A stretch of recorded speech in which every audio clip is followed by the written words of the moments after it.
Hello everyone, welcome to Brahmi academy. स्वागत है आपका एमपीपीएससी प्रीलिम्स की इस महा सीरीज में, जहां हम टारगेट लेकर चल रहे हैं 50,000 एमसीक्यूज अलग अलग यूनिट के, अलग अलग टॉपिक के। आज हमारा जो मेन टॉपिक है वो है साइंस। साइंस आपके यूनिट 7 में है एमपीपीएससी प्रीलिम्स के सिलेबस में। उसमें आप देखेंगे कि एक आपको टॉपिक मिलेगा मानव शरीर संरचना, ह्यूमन बॉडी स्ट्रक्चर। उससे आज हमने क्वेश्चन उठाए हैं, और अगर आप प्रीवियस ईयर अच्छे से देखेंगे क्वेश्चन पेपर, तो आप देखेंगे कि जो बायो वाला सेक्शन है वो फिजिक्स केमिस्ट्री से ज्यादा पूछा जाता है ना। मतलब फ्रिक्वेंटली भी पूछा जाता है और नंबर ऑफ क्वेश्चंस भी बायो से ज्यादा रहते हैं। तो इसलिए हमने ये जो आपका पोर्शन है ये उठाया। मेंस में बात करें तो फिजिक्स केमिस्ट्री बायो तीनों का वेटेज बराबर कर दिया है, तो इसलिए वो अलग रहता है। और आपका लेकिन अगर प्रीलिम्स की दृष्टि से देखें, प्रीलिम्स पे फोकस करें, तो आप देखेंगे बायो वाला पोर्शन जो है वो ज्यादा इंपॉर्टेंट हो जाता है। तो आज हम उससे रिलेटेड क्वेश्चन देखेंगे और सारी चीजें ट्रिक के साथ याद भी करेंगे। मुझे पता है जो मैथ्स बैकग्राउंड के होते हैं उनको लगता है कि यार बायो बहुत ज्यादा कठिन है, उसमें बहुत बड़े बड़े नाम आते हैं जो याद नहीं होते हैं। तो हम सारी चीजें आज ट्रिक के माध्यम से देखेंगे। ठीक है, चलिए स्टार्ट करते हैं। सबसे पहला आपका बेसिक क्वेश्चन मैंने रखे हैं स्टार्टिंग में। मानव में कुल 206 हड्डियां होती हैं।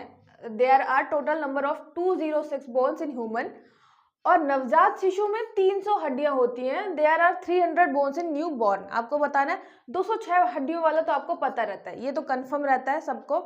300 वाला कि 300 ही है या ऊपर नीचे है, ये भी पता रहता है कि छोटे बच्चों में ज्यादा रहती है, लेकिन एग्जैक्टली 300 है कि नहीं ये थोड़ा सा कंफ्यूजन है। तो याद रखिएगा 300 आपका आंसर सही है। ठीक है ना। 206 ह्यूमन बॉडी में, अगर जब बड़ा हो जाता है, मैच्योर हो जाती है बॉडी, नवजात शिशु में आपकी रहती है 300। ठीक है ना, 94 ज्यादा रहती है। तो ये आपका हो गया 300 लगा है, बिल्कुल हम 300 लेके चल रहे हैं। सत्य कथन बताइए, तो ये हो गया आपका 1 और 2 दोनों सही है। ठीक है, 206 जब थोड़ा बड़े हो गए तो नवजात शिशु की 300 हड्डियां। ठीक है, वो फिर होता क्या है, 300 हड्डियां फिर जाती कहाँ है, 94 गायब कहाँ हो जाती है। तो याद रखिए वो सारी हड्डियां आपस में जुड़ जाती हैं और ज्यादा स्ट्रांग हो जाती है। इसीलिए बोला जाता है कि आप छोटे बेबी को उठाएं, बहुत आराम से उठाएं। मतलब गर्दन से लेके पूरी बॉडी बहुत सॉफ्ट सी होती है और बहुत नाजुक होती है। ठीक है, याद रखिएगा। आगे देखते हैं। मनुष्य के शरीर में पैर की हड्डी होती है। The leg bone in the human body is कीलक, खोखली, ठोस, सरंध्री।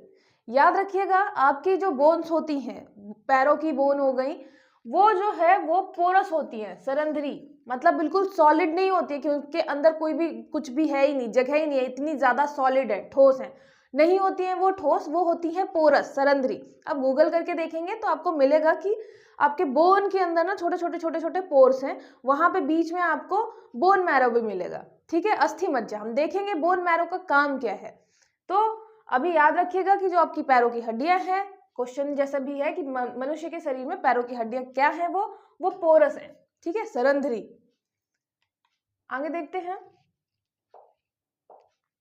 मनुष्य के शरीर में पसलियों के 12 जोड़े होते हैं। There are 12 pairs on the ribs in human body. ठीक है, याद रखिएगा हम रिब्स की बात कर रहे हैं, इसके 12 पेयर्स होते हैं। पेयर्स है ना, जोड़ी। मनुष्य की खोपड़ी में 8 अस्थियां होती हैं। There are 8 bones in the human skull. आपका जो ये ह्यूमन स्कल वाला क्वेश्चन है ये प्रीवियस ईयर पूछा जा चुका है। मतलब प्रीवियस ईयर में 2022 की नहीं बात कर रही हूँ मैं, प्रीवियस ईयर्स के कुछ सालों के अगर आप पेपर उठाएंगे तो ये आपका क्वेश्चन आ चुका है कि ह्यूमन स्कल में कितनी बोन्स है। तो ये है आपका 8 आंसर, बिल्कुल सही है। बात रही रिब्स की, 12 पेयर होते हैं रिब्स में। आपको पता है कि ये जो आपके रिब्स होते हैं, पसलियां, जो ढका होता है पूरा आपका फेफड़े वाला पोर्शन, वो तो ये होती है आपकी 12 जोड़ी। ठीक है, ऐसे करके पीछे से लेके आगे तक पूरी 12 जोड़ी की आपकी क्या होती है, रिब्स होती है। तो जो आपका है, ये याद रखिएगा जोड़ी कितनी है, 12, लेकिन इनमें से 11 कनेक्टेड हैं और जो लास्ट वन है, जो सबसे लास्ट में आता है यहाँ पे, वो कनेक्टेड नहीं है। ठीक है, ये कनेक्टेड नहीं है, और पूरी की पूरी जो 11 जोड़ी हैं वो ऊपर कनेक्टेड है। ठीक है, तो अपनी होती है ये रिब्स कितनी, 12। पसलियां आपकी 12 होती हैं, 12 जोड़ी होती हैं। ठीक है, दोनों तरफ से आती हैं 12 जोड़ी। ये क्या करती हैं, आपके फेफड़े को, जो आपका लंग्स है उसको संभाल के रखती हैं, और लंग्स के अंदर थोड़ा सा जाके छुपा होता है आपका हार्ट। मतलब हार्ट सब बहुत अच्छे तरीके से पैक होता है, रिब्स होते हैं, फिर फेफड़े होते हैं, ठीक है, उसके अंदर बिल्कुल जाके बिल्कुल एक केज में होता है आपका हार्ट, ठीक है। तो ये हो गया आपका, ये आपके सत्य कथन बताना है, तो ये भी आपका 1 और 2 दोनों सही है। याद रखिएगा, रिब्स आपके 12 जोड़ी, दोनों जो आपका बन रहा है कवर, तो 12 जोड़ी, और खोपड़ी की हड्डियां हैं आपकी 8, ठीक है। तो 8 bones in the human school. मनुष्य में जांघ की हड्डी सबसे लंबी होती है। The thigh bone is the longest bone in humans. ये आपको पता होता है, कभी ना कभी आपने पढ़ाई होता है कि आपकी जो जांघ की हड्डी है वो बॉडी में सबसे लंबी हड्डी होती है, ठीक है, लॉन्गेस्ट होती है, लॉन्गेस्ट बोन इन ह्यूमन। इस हड्डी का नाम फीमर है। Name of this bone is femur. ये आपको बताना है सही है या नहीं। तो याद रखिएगा, जो आपकी थाई बोन है, ठीक है, थाई बोन, इसका नाम बिल्कुल क्या है, फीमर है, फीमर। और फीमर का याद कैसे कर सकते हैं, फीमर का कर सकते हैं फीवर, ठीक है। फीवर मतलब वही बुखार वाला फीवर। तो फीवर जो है सबसे लंबी हड्डी है, ठीक है, फीवर सबसे लंबी हड्डी है। फिर उसके नीचे आपको 2 और हड्डियां मिलेंगी। एक है, मतलब पैर की जो जांघ वाली है, ऊपर वाली एक हड्डी होती है पूरी की पूरी, जो है फीवर, ठीक है, फीवर ऊपर वाली है मतलब फीमर। उसके अलावा जो नीचे वाली है, एक है आपकी टिबिया, टिबिया, और एक है आपकी फिबुला, ठीक है, एक है टिबिया, एक है फिबुला। याद कैसे कर सकते हैं, इसको तो बुला कर सकते हैं और इसको टीबी कर सकते हैं, ठीक है, टीबी और बुला। तो हमें फीवर होता है, फिर भी टीवी हमें बुला रही होती है कि उठ के जाओ टीवी ही देख लो, ठीक है। तो टीवी बुला रही होती है फीवर में भी। तो सबसे जांघ वाली आपकी हो गई, जांघ वाली हो गई आपकी फीमर, फिर हो गई एक टिबिया, एक हो गई फिबुला। आपको प्रीलिम्स के लिए कौन सा पूरा का पूरा याद रखना है, सिर्फ 1-2 नाम रिलेशन के साथ, किसी न किसी ट्रिक के साथ याद कर लीजिए, आपका काम हो जाएगा, ठीक है। तो ये हो गई आपकी जांघ की हड्डी जो सबसे बड़ी होती है, जो होती है फीवर, फीमर, ठीक है।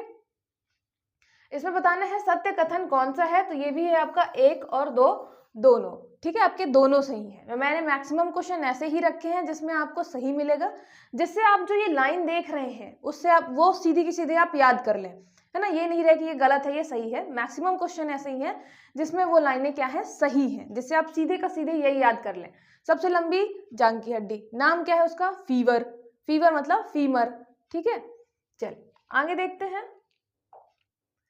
अस्थि में कौन सा लवण सर्वाधिक मात्रा में पाया जाता है, which salt is found in highest quantity in bones. Bones की बात कर रहे हैं, बोन्स में कौन सा सॉल्ट पाया जाता है, कौन सा लवण पाया जाता है, magnesium chloride, sodium carbonate, calcium phosphate, sodium nitrate. याद रखिएगा ये है आपका कैल्शियम फॉस्फेट, ठीक है। हमारी हड्डियों में मिलेगा कैल्शियम और फॉस्फोरस। तो याद रखिएगा आपको कैल्शियम, वैसे भी पता ही होता है हड्डियों में कैल्शियम की कमी हो जाती है, या कभी ना कभी आपने सुना ही होता है कि हड्डियों में क्या है आपका कैल्शियम, कैल्शियम, ठीक है। आपको याद करना है फॉस्फेट, ठीक है, फॉस्फेट, फॉस्फेट का कर सकते हैं आप फुसफुसाना, ठीक है।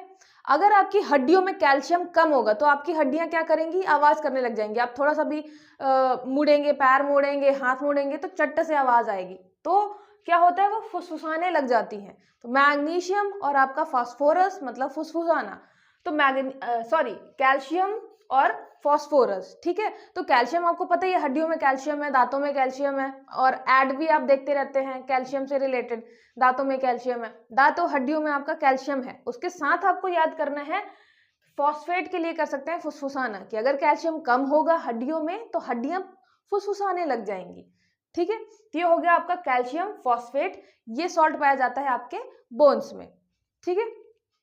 नेक्स्ट देखते हैं। मानव शरीर में पाचन का अधिकांश भाग किस अंग में संपन्न होता है, in which organ does most of the digestion takes place in human body, mouth, large intestine, small intestine और स्टमक। याद रखिएगा ये आपका अमाशय, स्टमक नहीं है ना। मुंह से स्टार्ट होता है पाचन, डाइजेशन, और जाता है, ये आपका है स्मॉल इंटेस्टाइन, ठीक है। आपका जो मेन पार्ट है पाचन का, डाइजेशन का, वो होता है आपकी स्मॉल इंटेस्टाइन में, ठीक है। ये याद रखिएगा, पाचन का अधिकांश भाग किस अंग में होगा, स्मॉल इंटेस्टाइन में, ठीक है। आगे देखते हैं। और आपके स्मॉल इंटेस्टाइन लगभग मतलब 5-5 मीटर लंबी होती है। सोचिए 5 मीटर कितना ज्यादा होगा, और वो क्या करती है, ऐसे फोल्ड होती है, ठीक है, ऐसे फोल्ड होती है। तो ये हो गई आपकी, मतलब ह्यूमन बॉडी जब पढ़ेंगे, आपने शुरू में भी देखा होगा, इसमें अगर मैं दिखाऊं, ये जो है ना, ये बिल्कुल गुथी गुथी सी आप देख रहे हैं, बिल्कुल पैक है, ये है आपकी स्मॉल इंटेस्टाइन, जिसको बोलते हैं छोटी आंत। तो छोटी आंत जो है वो लेंथ में बहुत लंबी है, बहुत एरिया कवर करके रहती है, बस मुड़ी मुड़ी मुड़ी मुड़ी अंदर पैक रहती है, ठीक है। और सबसे ज्यादा पाचन का जो मेन काम है वो कहाँ पे होता है, आपके छोटी आंत में ही होता है। फिर ये देखिए, ये क्वेश्चन आ गया आपका, हड्डी और दांतों में पाया जाने वाला तत्व कौन सा है, which element is found in teeth and bones, phosphorus, magnesium, calcium, phosphorus, calcium, sodium, potassium, phosphorus. सबसे पहले तो आप किसमें जाएंगे, कैल्शियम, कैल्शियम वाले में। फिर बात आती है कि दूसरा कौन सा होगा, ठीक है, फॉस्फोरस होगा कि सोडियम होगा, याद रखिएगा ये होगा आपका कैल्शियम फॉस्फोरस। अभी हमने देखा क्या, कैल्शियम फॉस्फेट, तो वो हो गया आपका सॉल्ट। लेकिन यहाँ पे अगर बात करें तत्व की, एलिमेंट कौन सा है, तो एक है कैल्शियम, वो पता ही है आपको, कैल्शियम से बनी होती है हड्डियां, दांत।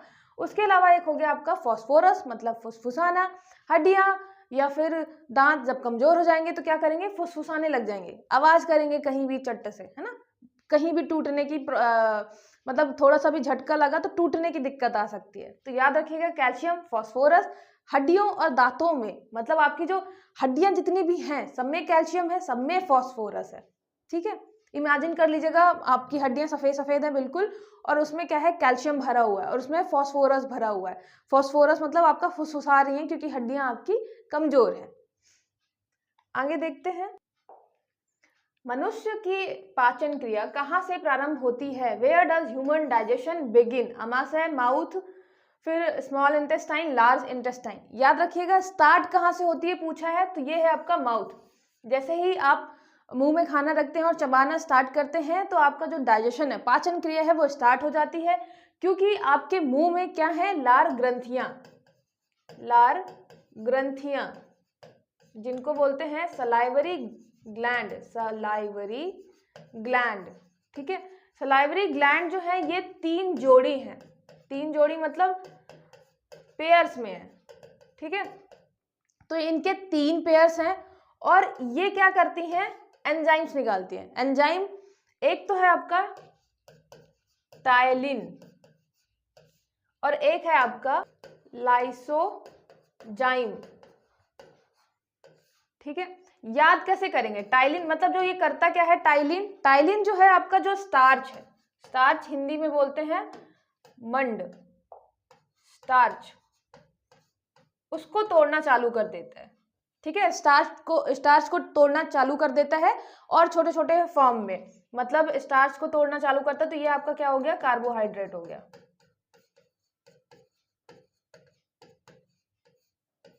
तो आपके स्टार्च का पाचन स्टार्ट हो जाता है मुंह में ही, लार ग्रंथियों के कारण। लार ग्रंथियों से निकलता है एक एंजाइम, ठीक है, एक एंजाइम जिसका नाम है टाइलिन, और टाइलिन से होता है स्टार्च का पाचन स्टार्ट। याद कैसे करेंगे इसको, 3 जोड़ी तो याद रखिएगा, आपके मुंह में 3 जोड़ी क्या है, लार ग्रंथियां हैं, तो लार बहुत ज्यादा निकालती हैं। लेकिन हम बोलते हैं ज्यादा से ज्यादा खाना चबाओ, पचेगा जल्दी, मतलब वो ज्यादा से ज्यादा क्या होगा, यहाँ पे ही पाचन स्टार्ट हो जाता है, तो ज्यादा से ज्यादा चबाओ तो पचेगा आराम से।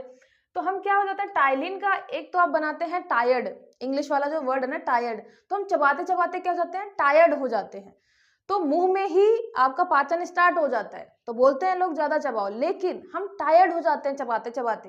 तो टाइलिन का आप कर सकते हैं टायर्ड, ठीक है, हम टायर्ड हो जाते हैं चबाते चबाते।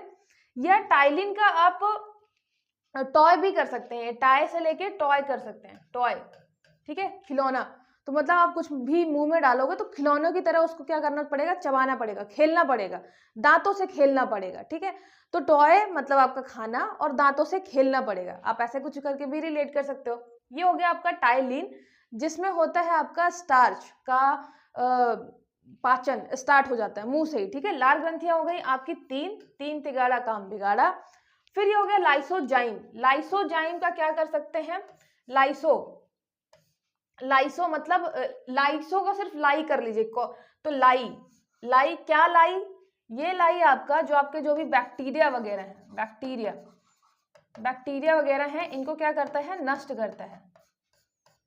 तो जब आप बिना हाथ धोए खाना खा लेते हैं तो जो आप लाते हैं बैक्टीरिया, तो वो खत्म करता है लाइसोजाइम। ठीक है, तो बैक्टीरिया जो आप लाते हैं तो लाई क्या, फिर लाइसोजाइम लाई हुई बैक्टीरिया को खत्म करता है। ठीक है, जितने भी आपके जीवाणु हो गए ना, वो बैक्टीरिया आपके मुंह में चले गए, उनको नष्ट करेगा लाइसोजाइम। उसके अलावा जो आपका टाइलिन है, इसका मेन काम है कि ये पाचन स्टार्ट कर दे, किसका, स्टार्च का। ठीक है, लार ग्रंथियां होती हैं, मुंह से पाचन स्टार्ट हो गया, 3 होती हैं, और यहाँ से एंजाइम निकलेंगे, टाइलिन और उसके अलावा लाइसोजाइम। टाइलिन का आप टायर्ड हो गए चबाते चबाते, और लाइसोजाइम का लाई, बैक्टीरिया जो लाई, उसको खत्म करना है। ठीक है, आगे देखते हैं। अधिकतम पोषक तत्व रक्त में कहाँ अवशोषित होते हैं? Where are most nutrient absorbed into the blood. आपको पता है हम खाना खा क्यों रहे हैं, मतलब हमारी पूरी बॉडी में काम क्या चल रहा है। हमारी पूरी बॉडी में, चाहे वो हम सो रहे हो, चाहे चल रहे हो, चाहे मैं अभी बोल रही हूँ, सब में हमें लग रही है एनर्जी। हमारी बॉडी के पूरे सेल्स, जो कोशिकाएं हैं, वो लगातार काम कर रही हैं। उनको चाहिए, काम करने के लिए क्या चाहिए, उनको चाहिए एनर्जी। एनर्जी किससे मिलेगी, जब हम खाना खाएंगे। तो हम खाना तो खा रहे हैं, ठीक है, खाना हम खा रहे हैं, और खाना जाना कहाँ चाहिए, ये जाना चाहिए ब्लड में, रक्त में जाना चाहिए, क्योंकि आपका रक्त क्या करेगा, उसको पूरी बॉडी में फैला देगा। आपको पता है खून जो है पूरी बॉडी में ऊपर से नीचे, नीचे से ऊपर क्या कर रहा है, जा रहा है। तो कोई और सामान भी हमें भेजना होता है ना, जैसे कि मान लीजिए न्यूट्रिएंट है, हमें जो हमने प्रोटीन लिया, कार्बोहाइड्रेट्स लिया, वो पूरी बॉडी में पहुंचाना है, पूरे सेल्स में पहुंचाना है, तो हम क्या करेंगे, ब्लड का सहारा लेंगे कि भाई तुम बह ही रहे हो, तुम जा ही रहे हो उस रास्ते, थोड़ा सा एनर्जी भी लेते जाओ। तो खाना सबसे मेन है कि जो आपका खाना है, जो हमने खाया है, वो मिलना चाहिए ब्लड में। ठीक है, अब आप सोचिए कि खाना, मतलब खाने के तो प्रोटीन है और सारी चीजें हैं, वो हमें किस में मिलानी है, आपके खून में मिलानी है ना। तो ये काम करता है आपका छोटी आंत। ठीक है, स्मॉल इंटेस्टाइन। स्मॉल इंटेस्टाइन का आप गूगल करके स्ट्रक्चर देखिएगा। वो स्ट्रक्चर अभी तो हमने देखा कि ऐसे ऐसे बना होता है, ठीक है, ये तो बाहरी आपका है। अगर उसी को आप अंदर देखेंगे, अंदर से कैसे होता है, तो ऐसे बहुत सारे इसमें क्या बने होते हैं, विली, ये बहुत सारे ऐसे बने होते हैं। तो इसके अंदर आपका ब्लड सर्कुलेशन होता है, और बाहर से ये जो है, ये यहाँ से खाना ऑब्जर्व होके चला जाता है ब्लड में। ठीक है, तो याद रखिएगा, यहाँ पे स्मॉल इंटेस्टाइन जो आपका छोटी आंत है, वो खाना करता है, अब्जॉर्व करता है और रक्त में भेजता है जितने भी पोषक तत्व हैं। और हम इतना ज्यादा जो खा रहे होते हैं, फिर हमारी बॉडी पचा रही होती है 3-3, 4-4 घंटे, ये चल क्या रहा होता है। तो इसका एक याद रखिए आप, कि आप जो भी खाते हैं, जैसे आपने खाया प्रोटीन, है ना, प्रोटीन, आप जिस प्रोटीन या कार्बोहाइड्रेट वसा जो भी आपने खाया, ऐसा मान लीजिए कि वो जो है इतनी लंबी चैन है ना, बहुत लंबी, ऐसे करते करते बहुत लंबी ऐसे चैन में है। अब जो हमारा ब्लड है, वो इतनी लंबी चैन को से अब्जॉर्ब नहीं कर सकता, मतलब ऐसा मान लीजिए बहुत कठिन कोई प्रक्रिया है, इतनी लंबी चैन है आपकी, वो उसको नहीं यूज कर सकता। तो ब्लड जो है यूज किसको करेगा, अगर ऐसे आपका बस छोटा सा इतना अगर होगा कुछ भी, मतलब ये मान लीजिए एक छोटी सी चैन है, ये खून आराम से अपने आप में अब्जॉर्ब कर लेगा, इतनी बड़ी को नहीं कर पाएगा। तो हम पूरी पाचन प्रक्रिया में क्या कर रहे होते हैं, ये जो आपकी बड़ी वाली ये चैन है पूरी खाने की, मतलब प्रोटीन की इतनी लंबी जो चैन है, उसको हम तोड़ रहे होते हैं छोटे छोटे भाग में। तो हमने पहले उसको क्या किया, इतने में तोड़ा, ठीक है, इतने में तोड़ा, फिर उसके बाद और तोड़ा, तो लास्ट में ये इतना बचा। ठीक है, तो हम मेन काम क्या कर रहे थे, चाहे वो कार्बोहाइड्रेट्स हो, चाहे प्रोटीन हो, वो क्या होती है, बहुत लंबी चेन्स होती हैं, और मतलब एलिमेंट्स की बहुत लंबी चेन होती है, उसको हम क्या करते हैं, छोटे आपके जो बहुत नॉर्मल, ये बहुत ऐसे छोटे एलिमेंट्स में तोड़ते हैं, जो कि आपकी बॉडी, आपका जो ब्लड है, वो सीधे अब्जॉर्ब कर ले। ठीक है, तो प्रोटीन आपका टूट के बनता है अमीनो अम्ल में, अमीनो अम्ल हमारी बॉडी अब्जॉर्ब करेगी। कार्बोहाइड्रेट आपका बनता है ग्लूकोज में, तो ग्लूकोज हमारी बॉडी अब्जॉर्ब करती है। ठीक है, नेक्स्ट हो गया आपका चूज द करेक्ट ऑप्शन। इसका ऑप्शन हो गया हाँ आपका छोटी आंत। ठीक है, नेक्स्ट हो गया लार स्टार्च के पाचन में सहायक होती है। Saliva helps in digestion of starch, अभी हमने देखा है ना, ये बिल्कुल सही है।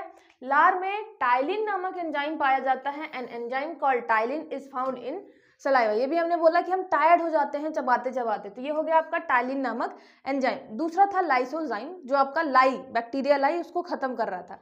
ठीक है, तो सत्य कथन है ये आपका 1 और 2 दोनों है।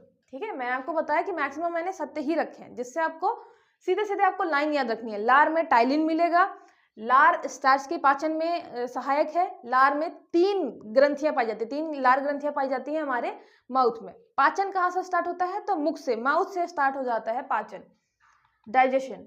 ठीक है, आगे देखते हैं। यकृत द्वारा पित्त का निर्माण किया जाता है। Bile is produced by liver. अब हम मुंह से और छोटी आंत से अब आगे बढ़ रहे हैं, है ना, डाइजेशन ही चल रहा है लेकिन उसमें अलग अलग चीजें देख रहे हैं। अभी यकृत द्वारा पित्त का निर्माण होता है, bile is produced by liver. फिर पित्त पित्ताशय में जमा होता है and stored in the gall bladder. याद रखिएगा, जो आपका बाइल जूस है, बहुत सारे उसमें एंजाइम होते हैं जो खाने को, मैंने भी बताया बहुत लंबी चेन है, उसको छोटी चेन में बनाना है, तो उसको क्या कर रहा था, तोड़ रहा होता है बाइल जूस। ठीक है, कार्बोहाइड्रेट को अलग और आपका प्रोटीन को अलग, इन सबको क्या करेगा, तोड़ेगा।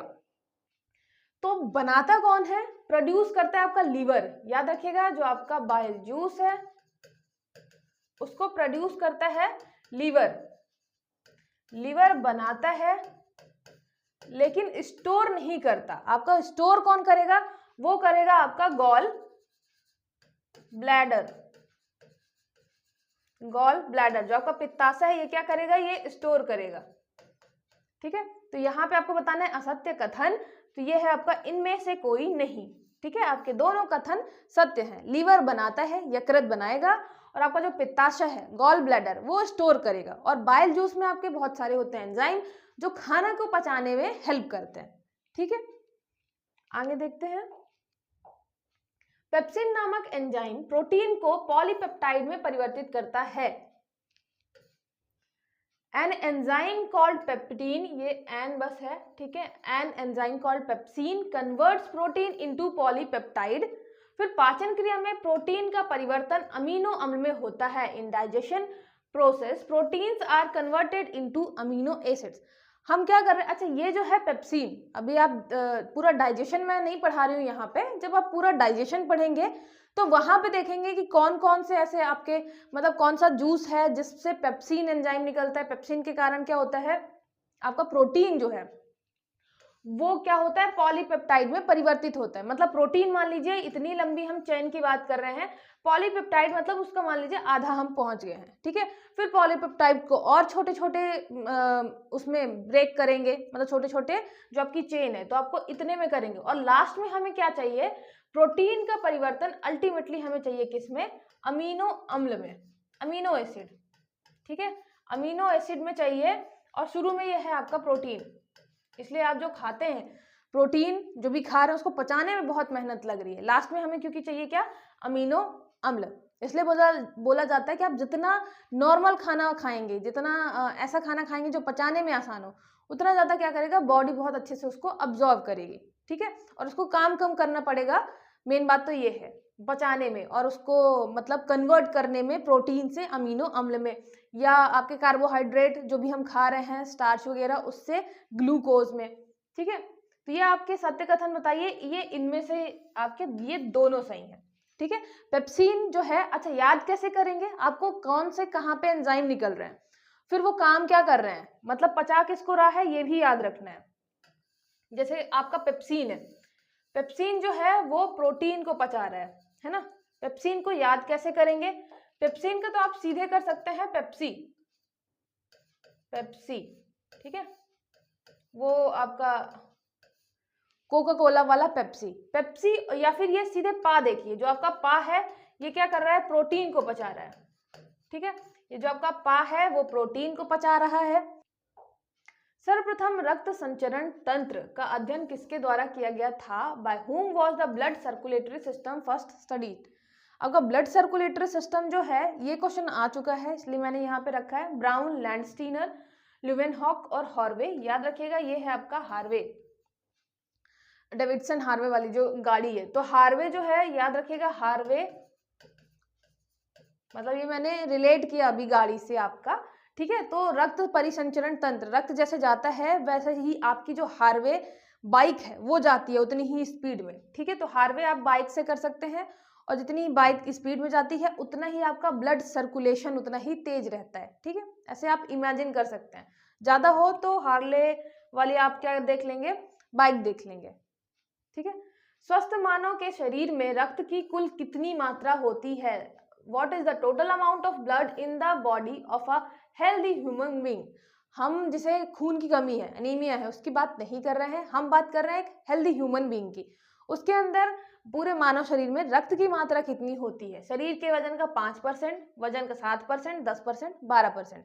याद रखिएगा ये होती है आपकी 7 से 8%, ठीक है।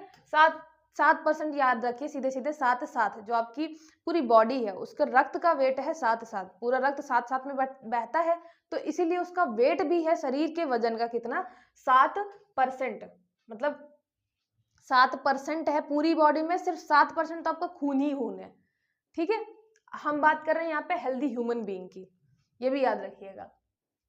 नेक्स्ट देखते हैं, धमनी पर रक्त द्वारा डाले गए दबाव को रक्तदाब कहते हैं। The pressure exerted by blood on the artery is called blood pressure। आपका ब्लड प्रेशर क्या कहलाता है? जो आपका प्रेशर लग रहा होता है किसमें, आर्टरी में, है ना, आपकी धमनी में, उसको कहते हैं हम ब्लड प्रेशर। धमनी क्या करती है? जो आपकी आर्टरी है करती क्या है, ये हो गया आपकी, ठीक है, आर्टरी। धमनी या आर्टरी करती क्या है? ये आपका हृदय, हार्ट से ले जाती है ब्लड, कहाँ पे, पूरी बॉडी में, ठीक है, बॉडी में, हार्ट से बॉडी में ले जाती है आपका ब्लड, ठीक है। जब ले जाएगी नीचे तरफ जाएगी तो क्या होगा, हार्ट पंप करता रहता है धीरे धीरे, तो आपकी आर्टरी में क्या लगता है, एक प्रेशर लगता है, प्रेशर लगता है, जिसको हम कहते हैं ब्लड प्रेशर। जो आपका ब्लड प्रेशर चेक करते हैं ना वो, तो वो हो गया आपका ब्लड प्रेशर। सोते समय रक्तदाब घटता है, blood pressure decreases while sleeping. आराम से स्लीप में जब सो रहे होते हैं तो आराम से आपका ब्लड जा रहा होता है, तो ब्लड प्रेशर जो है थोड़ा कम हो जाता है, ठीक है। तो ये हो गया आपका सोते टाइम आपका जो ये है ब्लड प्रेशर है वो कम होता है। तो आपको बताना है असत्य कथन, तो ये है इनमें से कोई नहीं, ठीक है। ये दोनों आपके सत्य हैं। आर्टरी आपकी ले जाती है हृदय से, हार्ट से पूरी बॉडी में ब्लड, ठीक है। तो इसमें हम हार्ट जो है पंप कर रहा होता है, एक प्रेशर एक्सर्ट कर रहा होता है, वो प्रेशर जो है वो कहलाता है ब्लड प्रेशर। उसके अलावा जब हम रात को सो रहे होते हैं तो आपका ब्लड प्रेशर घट जाता है थोड़ा, ठीक है। और अगर बात करें वेन की, मतलब शिराएं, जो शिराएं हैं वो क्या कर रही होती हैं, वो पूरी बॉडी से ब्लड जो है, पूरी बॉडी से ब्लड कहाँ ले जा रही होती है, हार्ट में, ठीक है। तो पूरी बॉडी से हार्ट में कौन ला रहा होता है, आपकी शिराएं, वेन, और हार्ट से पूरी बॉडी में कौन ले जा रहा होता है, आपकी आर्टरी, धमनी, ठीक है। जब हम बोलते हैं कि आपका खून जो है अशुद्ध है, अशुद्ध का क्या मतलब होता है, अशुद्ध है मतलब उसमें अशुद्धि मिली हुई है, तो अशुद्ध है मतलब सीधा उसका मतलब है उसमें ऑक्सीजन की कमी है ना, उसमें CO2 ज्यादा मात्रा में है। और जैसे ही उसमें हम आपका जैसे सांस लिया, ऑक्सीजन गई, ऑक्सीजन हमने जैसे ही मिला दिया ब्लड में, तो क्या हो गया, आपका शुद्ध ब्लड हो गया, बस इतना ही है। मतलब वो सुनने में ऐसा लगता है कोई अशुद्धि मिली होगी, कुछ तो खराब ब्लड होगा, बॉडी में घूम रहा है खराब ब्लड, ऐसा कुछ नहीं है। बस CO2 जिसमें ज्यादा है वो है आपका अशुद्ध ब्लड, O2 जिसमें ज्यादा है, ऑक्सीजन जिसमें ज्यादा है, वो है आपका शुद्ध ब्लड। जो आपका आर्टरी है वो हृदय से जा रहा है पूरी बॉडी में, वो ऑक्सीजन लेके जा रहा है। जो आपका वेन है वो पूरी बॉडी से CO2 कलेक्ट करके ला रहा है बाहर, फिर हम सांस के द्वारा बाहर छोड़ रहे हैं, ठीक है। तो ये याद रखिएगा।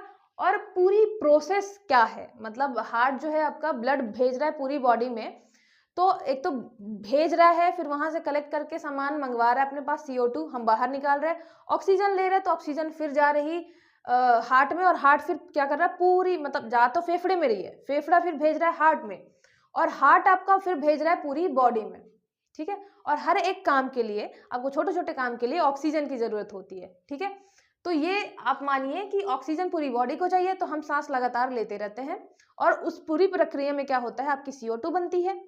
CO2 जैसे ही बनेगी तो वो ब्लड जो है आपका, पूरा ब्लड पूरी बॉडी से कलेक्ट करके लाएगा, जो आपकी शिराएं हैं, जो वेन है, कलेक्ट करके लाएंगी, फिर हम बाहर निकाल देंगे, ठीक है। ये पूरा आपका सर्कुलेटरी सिस्टम जो है, ये पूरा सिस्टम चल रहा होता है, ठीक है।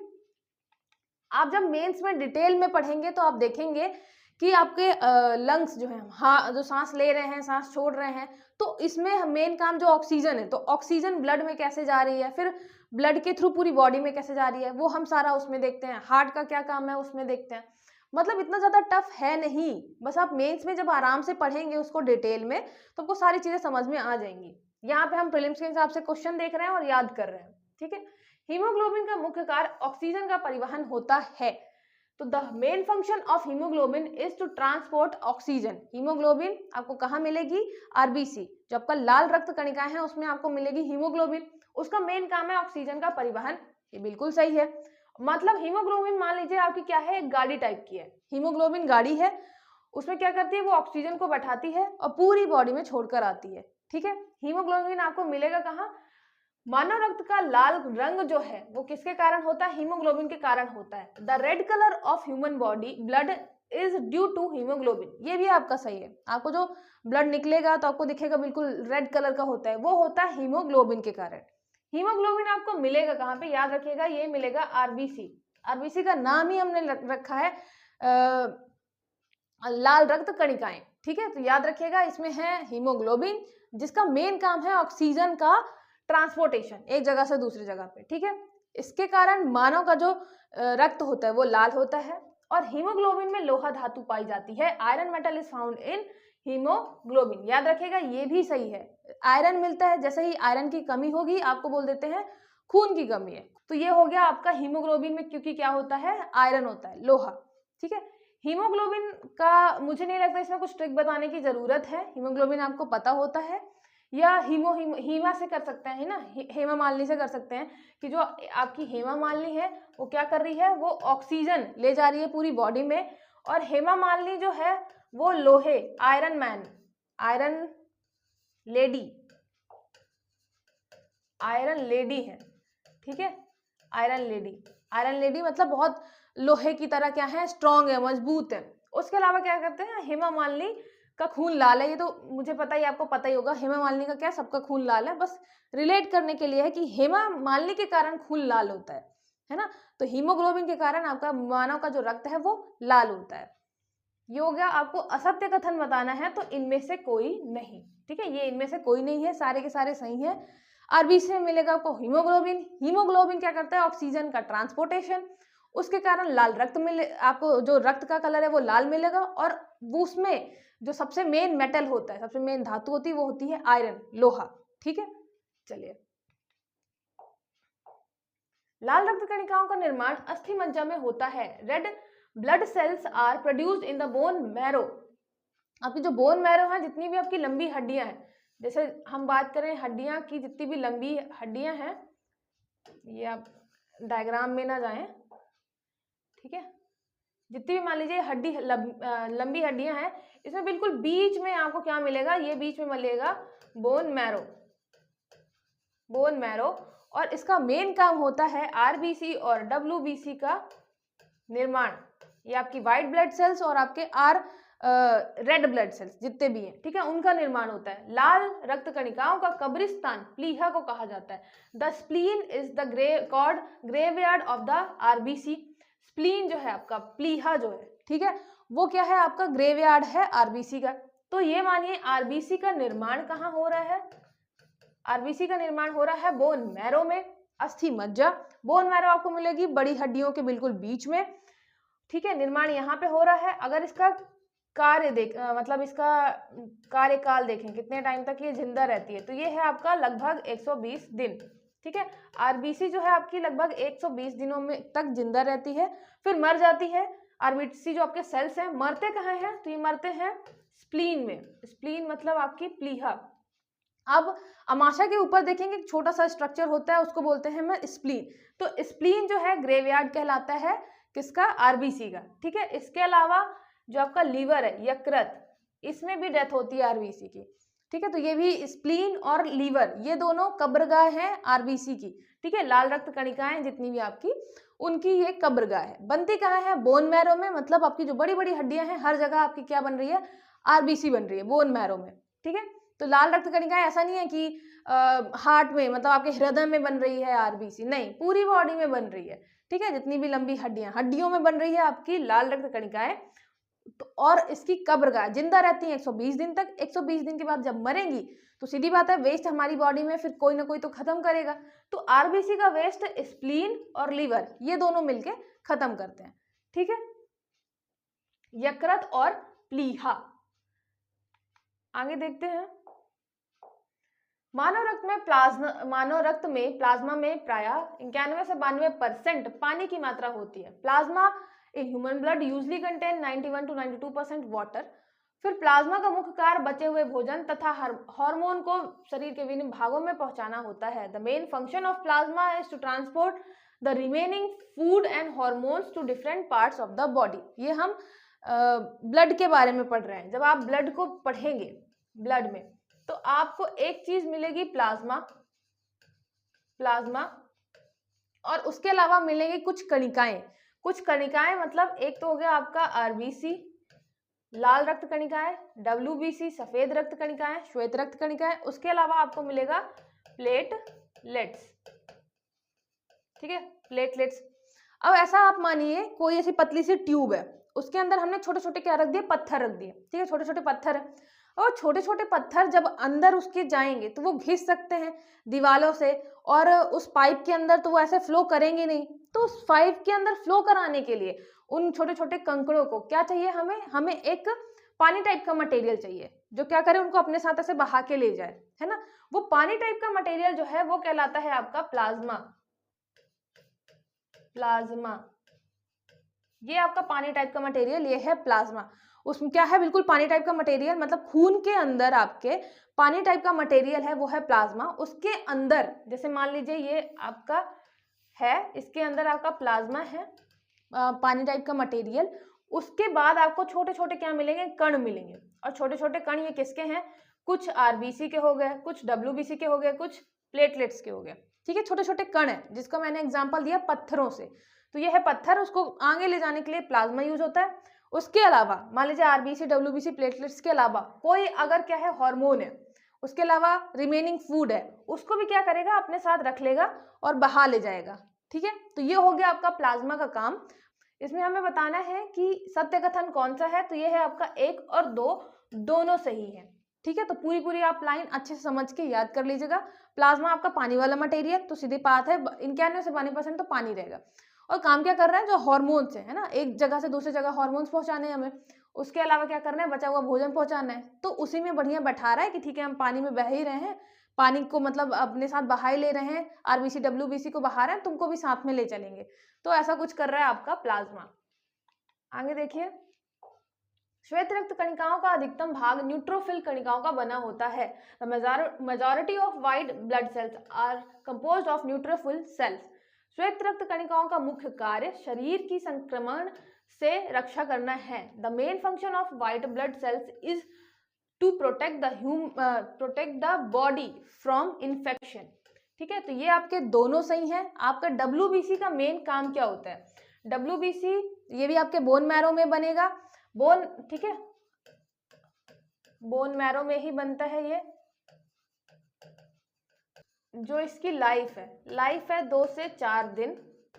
ठीक है, और इसका मेन काम क्या होता है, इसका मेन काम होता है संक्रमण से रक्षा करना। मतलब कोई भी अगर इन्फेक्शन जाता है बॉडी में तो सबसे पहले आपकी जो रिएक्ट करती है वो है डब्ल्यूबीसी। याद रखिएगा, जैसे ही कुछ भी संक्रमण बॉडी में गया, ठीक है, कुछ भी इन्फेक्शन गया बॉडी में तो सबसे पहले रिएक्ट करती है आपकी डब्ल्यूबीसी।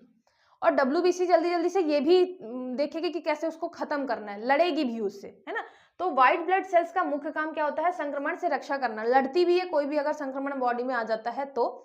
और इसमें जो आपका न्यूट्रोफिल कणिकाएं हैं, है ना, ये जो आपको न्यूट्रोफिल सेल्स हैं, इनका मेन काम होता है भक्षण करना जो भी आपका बैक्टीरिया वगैरह आ रहा है। ठीक है, तो ये जितने भी आपका इन्फेक्शन हो रहा है, इन्फेक्शन जो भी आ रहा है उसको क्या करना, खत्म करना। तो याद रखिएगा, न्यूट्रोफिल भी याद रखिएगा। न्यूट्रोफिल मतलब जो भी अंदर आ रहा है, याद करने के लिए मैं बता रही हूँ कि जो भी अंदर आ रहा है हम क्या कर रहे हैं, उसको न्यूट्रल कर रहे हैं। न्यूट्रोफिल मतलब क्या हो गया आपका, न्यूट्रल। न्यूट्रल किसको कर रहे हैं, कोई भी मान लीजिए बैक्टीरिया अंदर गया।